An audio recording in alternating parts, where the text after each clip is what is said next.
I am not worthy today to be wearing this jersey. Oh boy, what's up, you guys? This is the Q-Bone here. And I would be wearing teal and black like a Duval cat. And I am most certainly talking about the Jacksonville Jaguars today, folks. Not in a good way, though. Not in a good way whatsoever. So, I need to start this video off with a little bit of a story, a little bit of background, if you will. So, I work at a trading card shop, if you will. We sell sports cards, Pokemon cards, Magic the Gathering, so on and so forth. Well, one of my co-workers at said card shop decides to think it's fun to put Jacksonville Jaguar players, their cards, on my work desk. Not only that, he specifically chooses the players that did not pan out.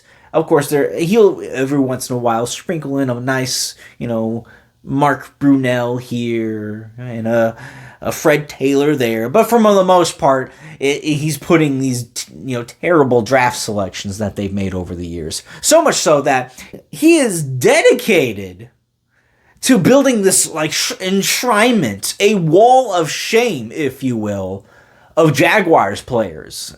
And eventually I got in on it. I told him, okay, well, if you're going to do it, you're going to need this player, you're going to need this player, you're going to need that player, you're going to need this player. And it got me thinking, actually,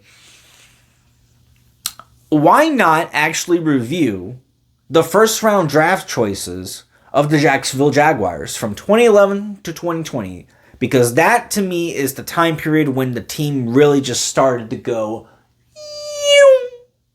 straight down the toilet. So, with that being said, grab some popcorn, grab some soda pop, because, oh boy, you're going to watch me be in agony all video long. And of course, while I quench my thirst, don't forget to like the video, comment, and subscribe down below. Really, this should be alcohol, but I don't drink alcohol. Let's get started with what I think is the absolute worst draft bust in the Jacksonville Jaguars in this time period. Blaine Gabbert in 2011. What more can I say? I mean, what needs to be said specifically to say, oh, this man was a bust? Oh, I don't know. How about the fact that he wasn't good on the field? He had multiple different head coaches damn near every year he's been in the league. He's also had injury issues. Not only did the team trade up to draft this son of a bitch, they passed on a generational talent in J.J. Watt, who went to the Texans the very next pick, a division rival. And not only that, he's arguably considered, in my opinion, the best player in that team's history. Oh my god.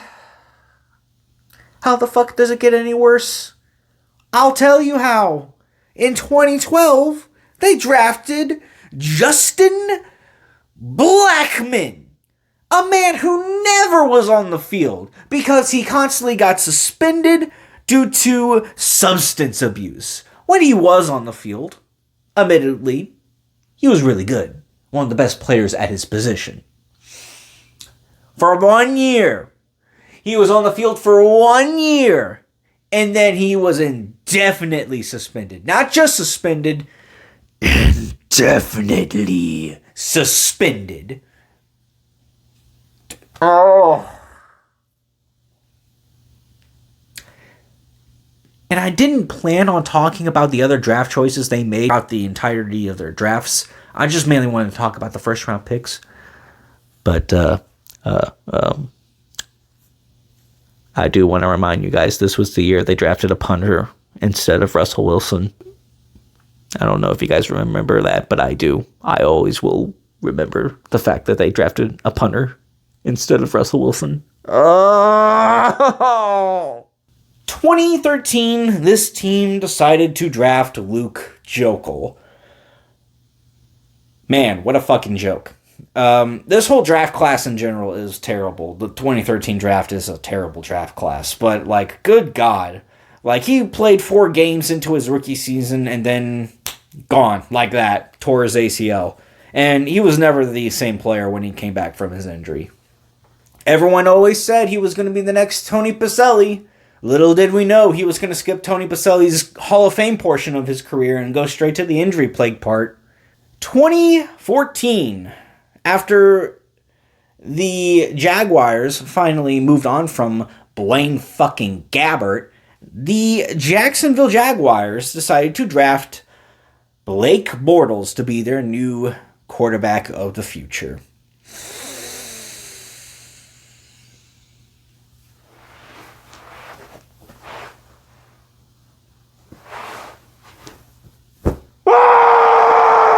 They fucking did it again. They passed on a generational talent at defense to draft a bust at quarterback. And you know, the entirety of the 2014 draft class is actually not that bad. In fact, there was a lot of really good players that they got in 2014. But, oh my God, you could have had Khalil Mack or Aaron Donald. 2015, Jacksonville decided to draft Dante Fowler Jr. I guess after passing on guys like J.J. Watt and Khalil Mack, they felt like they needed to draft a defensive end. And you know what? Kudos to them. It was a great decision until that poor son of a bitch tore his ACL on his first day of practice. Excuse me, I need to scream into the pillow again. 2016, the Jaguars decided to draft Jalen Ramsey. Now, similar to 2014, this was actually a really good draft class, and I think it's not really a debate. Jalen Ramsey was the best first-round pick the Jaguars had over the last 10 years. But, oh my God, does this man talk way too much trash. And I get it. He's a great player, easily the best at his position. But why the hell are you going on to, like, what magazine was it? GQ? Freaking Sports Illustrated? I don't even know which one it was. But why are you going on to a magazine to constantly talk about all these, you know, oh, this quarterback over here is garbage. This quarterback's over here is garbage. You know, this guy's trash and awful over there. Like, why are you doing that when you have fucking Blake Bortles as your quarterback? Next up, 2017, Leonard Fournette. Now, I actually like Leonard Fournette. He was somewhat of a productive player while in Jacksonville, but I don't know what the hell went wrong here. He was only with the team for 3 years. His sophomore season was not as good compared to his 2017 and 2019 seasons, but he eventually would move on to the greener pastures of Tampa Bay and win a Super Bowl with the Buccaneers. I would question why we decided to cut Leonard Fournette, but I think we all knew what they were doing when they decided to cut Leonard Fournette, folks. They were clearly trying to tank to get this guy over here. Thank God the Jets won 2 games in 2020. Taven fucking Bryan. You drafted Taven Bryan over Lamar Jackson. I don't think I need to say anything else about Taven Bryan. Moving on now to 2019, we have Josh Allen. No, not the Bills' Josh Allen. The Jaguars' Josh Allen. I wish it was the Bills' Josh Allen, because that man is a stud.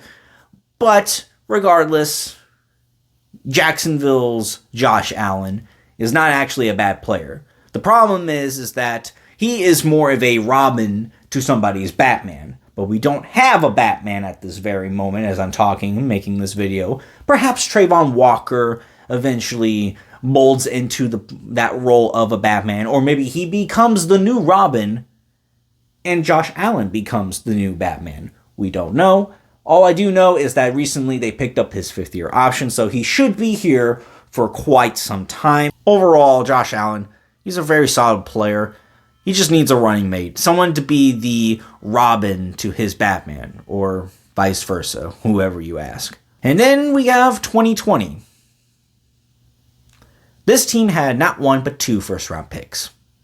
They had C.J. Henderson, and they had K'Lavon Chaisson.